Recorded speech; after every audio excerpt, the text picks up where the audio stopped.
Hello Gemini, my name's Uma. This is your horoscope for the full moon Mars conjunction in Gemini. And don't worry, I'm with you. I have a Gemini moon placement.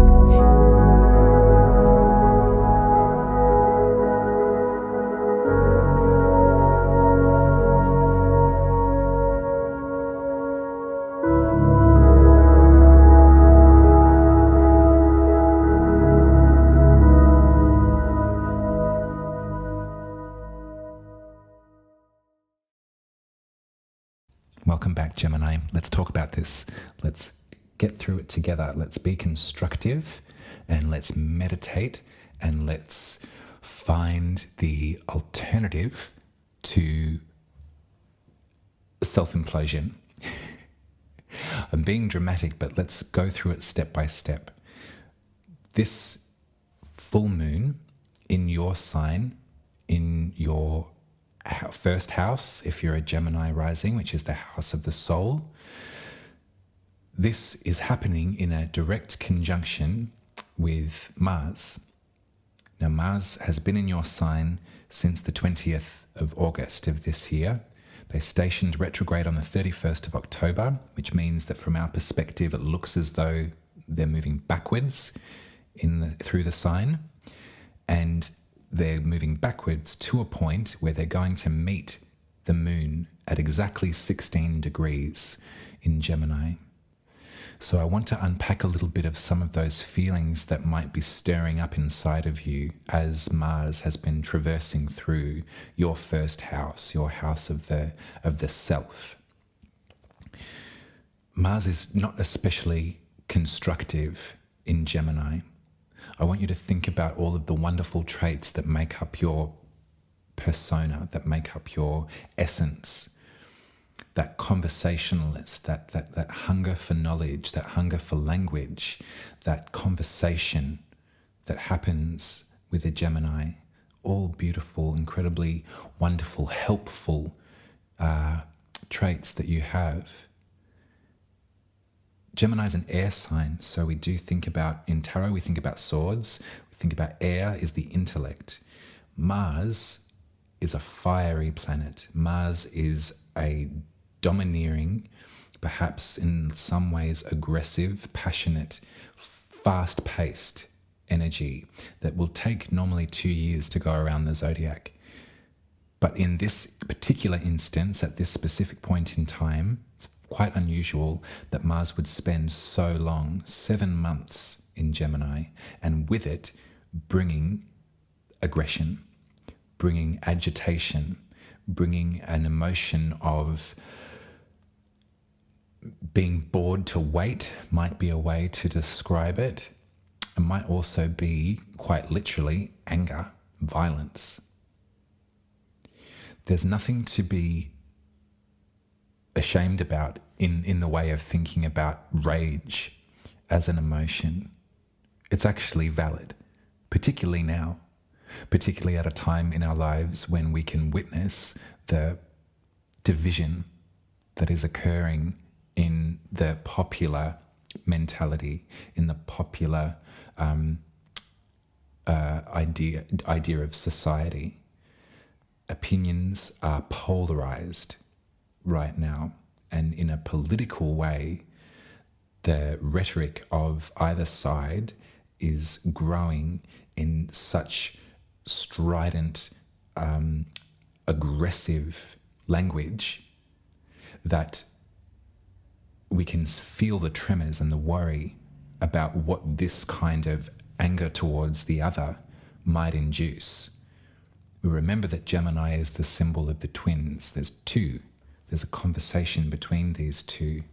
When we zoom out and we can see that idea of these twins being in a really bad relationship, a bad mood with one another, and in some ways with this Mars in there, there's an agitation and a fight for that sort of righteousness in a lower vibration. I love the word righteous, but in this way, there's sermonizing that's happening here. We can look out and we can witness this occurring amongst human beings. I could imagine, Gemini, that this must be an incredibly difficult energy to hold within you in regard to your first house. So there's solutions here that I think that we can work through together. But I just wanted to really make mention of that, and also make mention of this conjunction being exact. It's at 16 degrees of Gemini. So check your chart, see if you've got any planets in your first house as well. And that will go to further explain perhaps how this might be activating your makeup.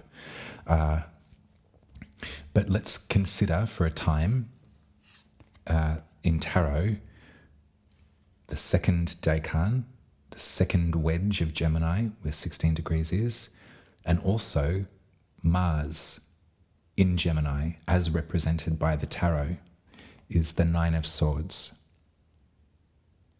And this is an incredibly difficult, sometimes incredibly lonely energy to work with.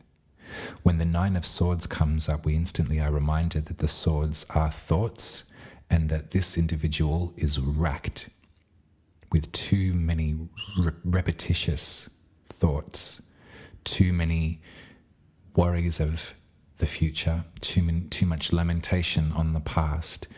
Whatever it is that they're coping with, they're at a point where it's becoming quite difficult to cope with that. And I look at this card and I look out for a moment, and I consider the continual repetitious witnessing that we all have to do of the human condition at the moment, of this division, of this difficulty with greed being at the apex of that mountain. Let's face it. Greed and hate go hand in hand, don't they? And to be a sensitive, beautiful, inquisitive individual as you are, you're stacking up those swords of worry. I say this because I would like to perhaps retract some of the ownership that you might be experiencing in terms of yourself, in terms of I'm responsible for my thoughts, I'm responsible for this repetition of doom, this doom scrolling in my brain.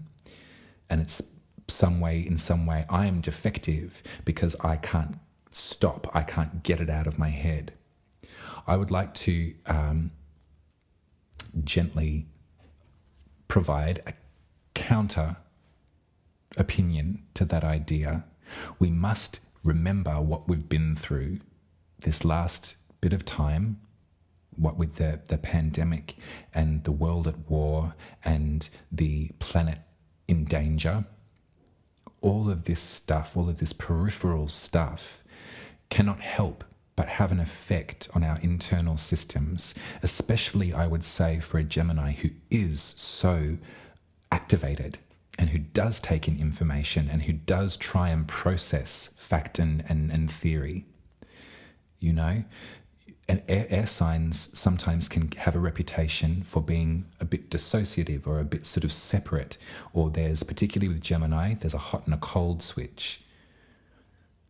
I would put with this an incredible layer of empathy, because the absorption of fact and information and truth is at a rate of knots. And so with that, and with this, let's say with this fire of Mars being ever present in your sign, wrapping itself around, if you're a Gemini sun, then this is your identity, your sort of your persona, your ego is being met with this, Mars and the sun, perhaps they're at loggerheads sometimes. This is incredibly difficult, and this is a moment that you need a cooling salve, I would say, Gemini. You need someone to witness perhaps some of the fizzing and the churning and the boiling. I get a real physical sense of hotness when I'm looking at this chart and when I think about what's to come. We know that at a full moon they move our emotions anyway. We know that a full moon in the first house is incredibly important. We know a full moon in Gemini is incredibly conversational. So there's so much already about this lunation every single year that brings with it some level of intensity. This conjunction with Mars, this conjunction with fire, with aggression. Let's not gender the planetary bodies, but let's really think about Mars as the god of war. We'll go back to the Greeks, and that image, the that was the namesake was given after the god of war, sharp objects, cutting, evisceration. So this is difficult. And the counterpoint to that is a little bit of cooling water. So in this reading, I haven't said it for anybody else, but I'm going to say it for you. I think that we can look to Neptune in Pisces at this lunation. We can look to mutable sign, mutable air, Gemini, mutable water, Pisces. We can look to Neptune in Pisces. Neptune is in its power in Pisces. Neptune has stationed direct on the 4th of December.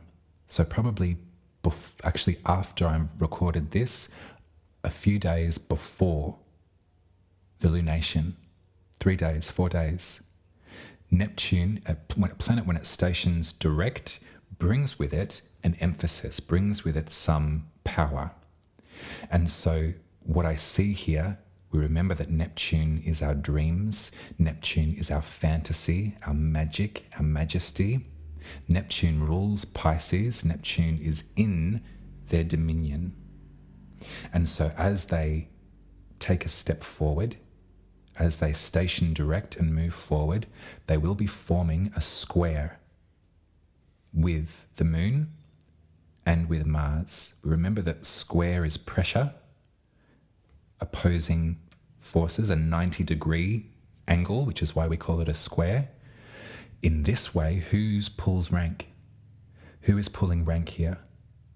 Is it Mars, causing havoc in your first house, anger, aggression, machismo?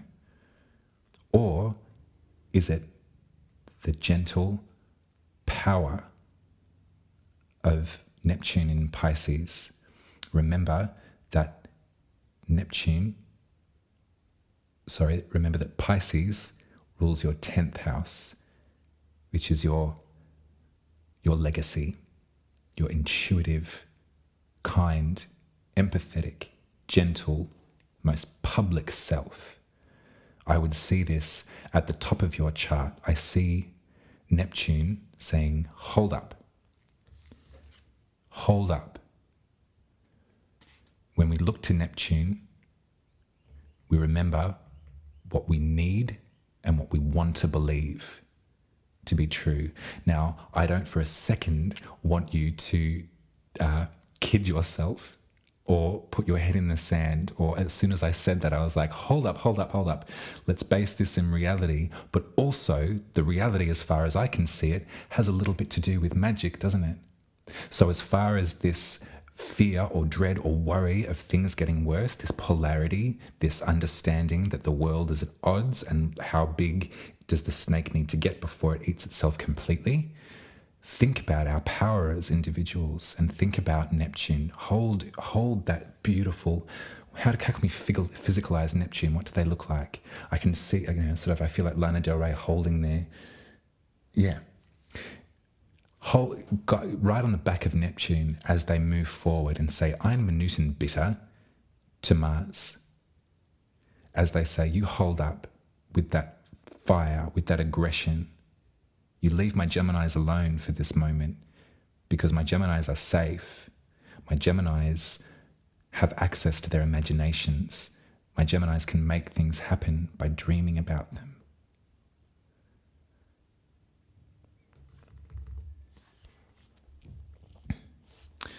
The major secret for Gemini is the Lovers, my darling.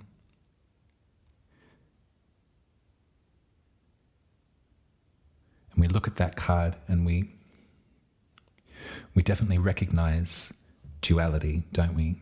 We recognize there's some sense of polarity about this card. There's an individuation between the two.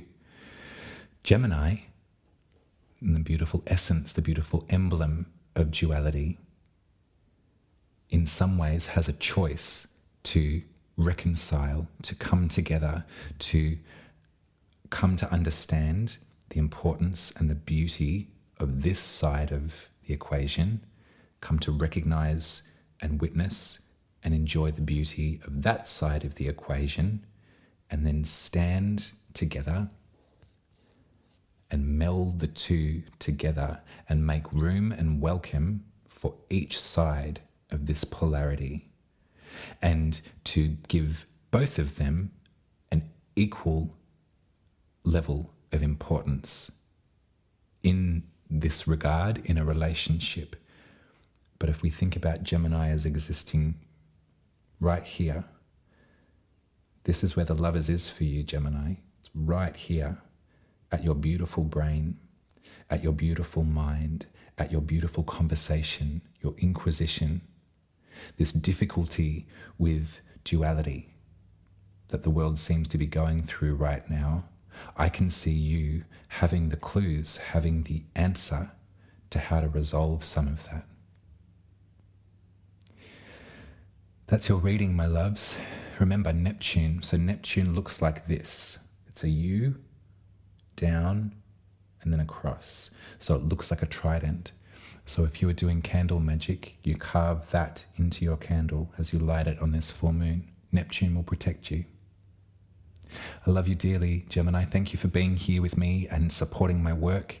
I really am so internally grateful for this year and what we've been able to achieve together. Do head to my website, Uma Ruby, and book your birth chart reading with me. Make sure you like this video, subscribe to my channel, share it with those that you love if you think that it might help. And I'll speak to you in 2 weeks for the new moon in Capricorn. You take care. Bye.